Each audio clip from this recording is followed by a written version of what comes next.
একই রকম chicken curry খেতে খেতে বোর হয়ে গেলে এই রেসিপিটা অবশ্যই দেখে নাও, যার মধ্যে রয়েছে খুব সাধারণ মশলাটাকে অসাধারণ করে তোলার পদ্ধতি। আমি সুতোপার কথাতে আজকে সেই পদ্ধতি নিয়ে এসেছি। তবে হ্যাঁ, ভিডিওটা দেখার পরে অবশ্যই চ্যানেলটাকে সাবস্ক্রাইব করে ভিডিওটাকে লাইক দিয়ে দিও। প্রথমে দেখো চিকেন নিয়ে নিয়েছি, এবার চিকেনটাকে ম্যারিনেট করব। ম্যারিনেটের জন্য প্রথমে দিয়ে দেবো লবণ, পরিমাণ মতন লবণ দিলাম। এবার দেব পরিমাণ মতন হলুদ, এবার দেব একটু লঙ্কার গুঁড়ো,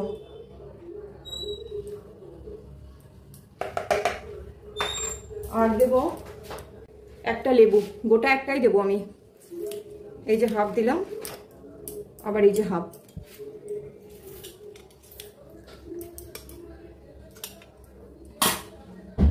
এবার দেব তেল,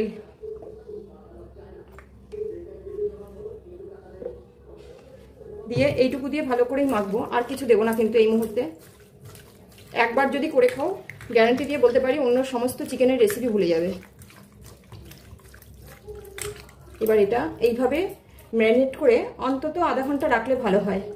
আমি আধা ঘন্টা বাদেই করব, এইভাবে রেখে দেবো। এবার এটাকে সাইড করে দিয়ে দেখো এই যে জল নিয়ে আসলাম। এবার এই জলের মধ্যে দিয়ে দেবো আমি রসুন, সবই তো পরিমাণ মতন।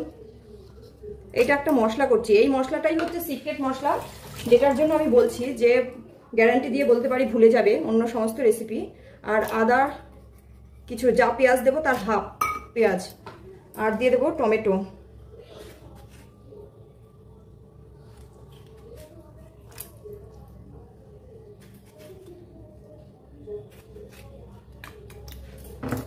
দিয়ে দিচ্ছি অল্প পরিমাণে লবণ, আর দেব আর এই যে লঙ্কাটা হচ্ছে পরিমাণ মতন। এবার দিয়ে এটাকে আমি ফোটাবো, ফুটিয়ে এটা জল, মানে জল খুব বেশি থাকবে না, একদম এই 3 ভাগের 1 ভাগ জল থাকবে, সেই অবস্থায় এটাকে ঠান্ডা করবো। আগে এটাকে ফুটিয়ে নিই, ফুটিয়ে সিদ্ধ করতে হবে মেনলি। এদিকে দেখো কড়াই বসিয়ে দিয়েছি, মিনিট 15 হয়ে গেছে, 15 মিনিট বাদে আমি এসে কড়াই বসিয়েছি, কড়াইতে গ্যাস ধরিয়ে দিলাম।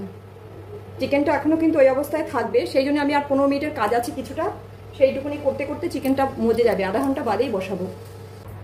কড়াইতে তেল দিয়ে দিলাম, ওই 1.5 টেবিল চামচ মতন দিয়েছি। আমার ওখানে আছে 1 কিলো 200 মাংস আছে, সেই অনুযায়ী। আর এই তেলে এবার এই যে দেখো আমি আলু রেখেছি, আমি এইটুকুই দিয়েছি। এবার তোমাদের লাগলে তোমরা বেশি দিতেই পারো। আলুগুলোকে একটু লাল লাল করে ভেজে নেব। আর আলুর সাথে আর একটা জিনিস ভাজবো হচ্ছে গোটা রসুন। তোমরা কেউ ভালোবাসো নাকি জানি না, আমাদের বাড়ির সবাই ভীষণ ভালোবাসে। রসুনগুলো দিলাম, এগুলোকেও ভেজে নেব, আর লাল লাল করেই ভাজবো পুরো। এদিকে কিন্তু এগুলো সিদ্ধ হয়ে গেছে। এর মধ্যে জল ছিল এই যে এইটুকু মতো, কতটা জল দিয়েছিলাম দেখেছো। এটাকে আমি তুলে রেখেছি, আর এটাকে এবার ঠান্ডা করে নেব। ফ্যানের হাওয়ায় ঠান্ডা করে নেই। আর এর জন্য দরকার রয়েছে আর একটু এইটুকু মতন পেঁয়াজ। এই এত বড় একখানা পেঁয়াজ দিয়েছি, বড় একখানা, তাতেই এতখানি হয়ে গেছে। এই যে দেখো লাল করে ভাজা হয়ে গেছে কিন্তু।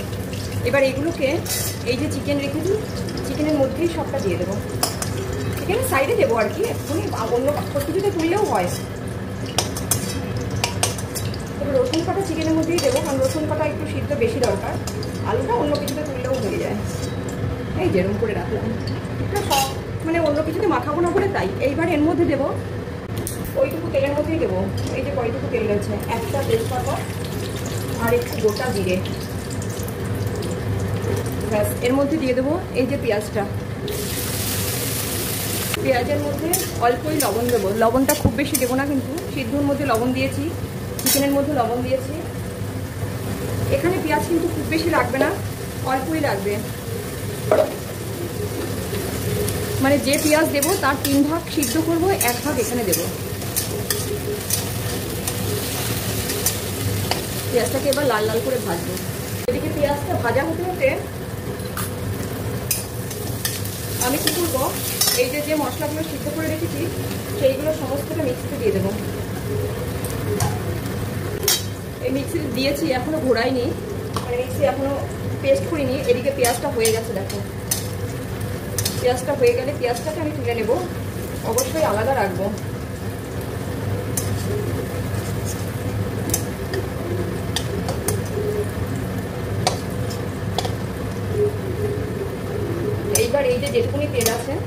এর মধ্যেই আমি এই চিকেনগুলোকে দিয়ে দেবো।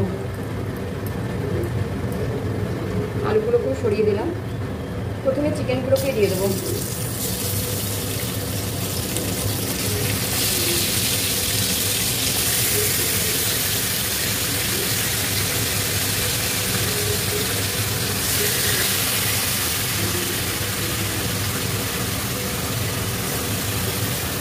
চিকেনের সঙ্গে না রসুনগুলোও দিয়ে দেবো। রসুন না সিদ্ধ হতে টাইম লাগে, সেই কারণে রসুনটাও দিয়ে দিলাম।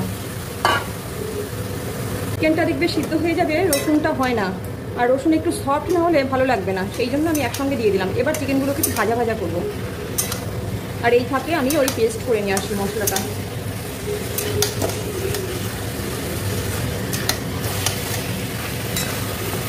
এইভাবেই থাকবে, আমি চিকেনে ঢাকা দেবো না, এইভাবেই এটাকে ভাজা ভাজা করবো। এই দেখো পেস্ট করে নিয়ে এসেছি, কত সুন্দর পেস্ট হয়েছে, সমস্তটা সিদ্ধ তো খুব সুন্দরভাবে পেস্ট হয়ে গেছে। কিন্তু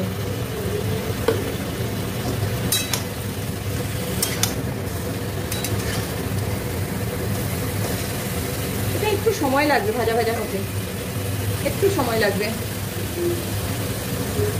এই যে ভাজা ভাজা হয়ে এসছে, 4-5 মিনিট লাগলো। এই তেল ছেড়ে দিয়েছি অলরেডি তলায়। এই অবস্থায় গ্যাসটা কমালাম, কমিয়ে এইবার দেখো কী দেবো। এই স্টেপটাই হচ্ছে জরুরি।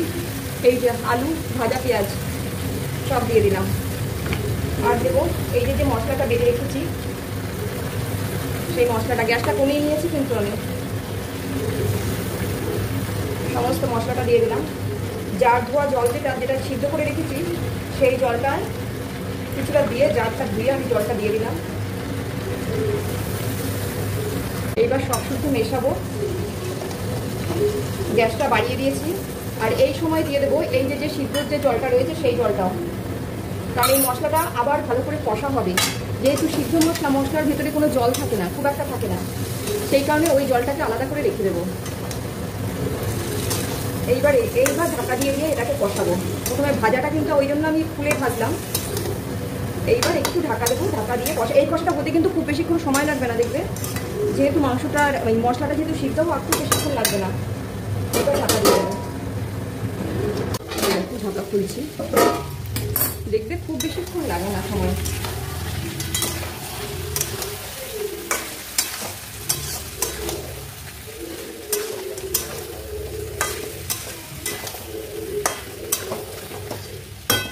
এই অবস্থায় দিয়ে দেবো একটুখানি চিনি, মানে ব্যালেন্সের জন্য, খুব বেশি কিন্তু না, ব্যালেন্সের জন্য একটুখানি, ওই 5 ভাগের 1 ভাগ, 1 চামচের 5 ভাগের 1 ভাগ।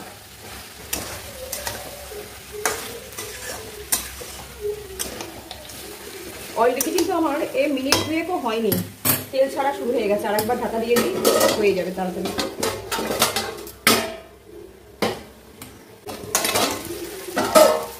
এই দেখো তেল দেখাই যাচ্ছে। এখন যদি আপনি ঢাকা দিয়ে ভেতর তলা থেকে ধরে উঠবে। আর ঢাকবো না, এবার এইভাবেই কষাবো, আর একটু কষাবো। এই যেটা পুরো হয়ে গেছে, এই অবস্থায় দিয়ে দেবো 1 টেবিল চামচ টক দই। দইটা কিন্তু কম দেবো, কারণ আমি লেবু দিয়েছি, তাই কমই দেবো দইটা। গ্যাসটা কমিয়ে দিয়েছি। দইটা দিয়ে শুধু একটু মেশাবো, মিশিয়ে জলটা দেবো। দেখো মিশে গেছে। এইবার এখানে জল দিয়ে দেবো। আরও কিছু টিপস বাকি রয়েছে, কিছু দেওয়ারও বাকি রয়েছে। পুরো ভিডিওটা দেখো, না হলে কিন্তু মিস করে যাবে। কেউ টেনে দেখো না। এখানে জল দেবো আমি, সেটাও ফোটানো জল।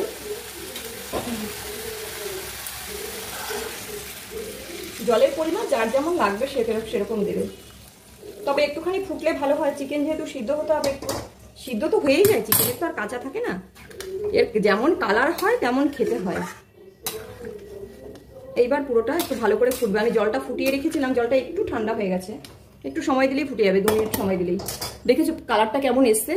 দুর্দান্ত কালার হয়। এটাকে ফুটে হতে দাও, এত সুন্দর কালার হয় না, কালার দেখেই খেতে ইচ্ছা করবে। আর টেস্ট তো কি বলবো, এর কোনো তুলনা হয় না। একটু ঢাকা দিয়ে দিই, ঢাকা দিয়ে দিলে তাড়াতাড়ি ফুটে উঠবে। এই যে দেখো ফুটে উঠেছে, মিনিট খানেক অপেক্ষা করেছে আর ফুটে উঠে যাওয়া, টকবক করে। ফোটার কি চেহারা হয়েছে। আর না ঢাকলেও চলবে, ঢাকলেও হয়। আর কারণ জলটা ফোটা, চিকেনও সিদ্ধ হতে সময় লাগে না, আর মশলা কষানো, জলটা খুব ভালো করে টকবক করে ফুটে উঠেছিল, আমি অফ করে দিয়েছিলাম। এখন এই অবস্থায় দিয়ে দেবো এখানে ভাজা মশলার গুঁড়ো, ধনে জিরে ভাজা।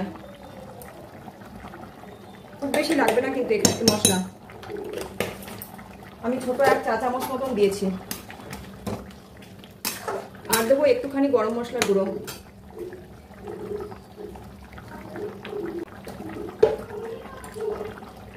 চেটে ফুটে খাবে, এরকম করে যদি একদিন করো চেটে ফুটে খাবে।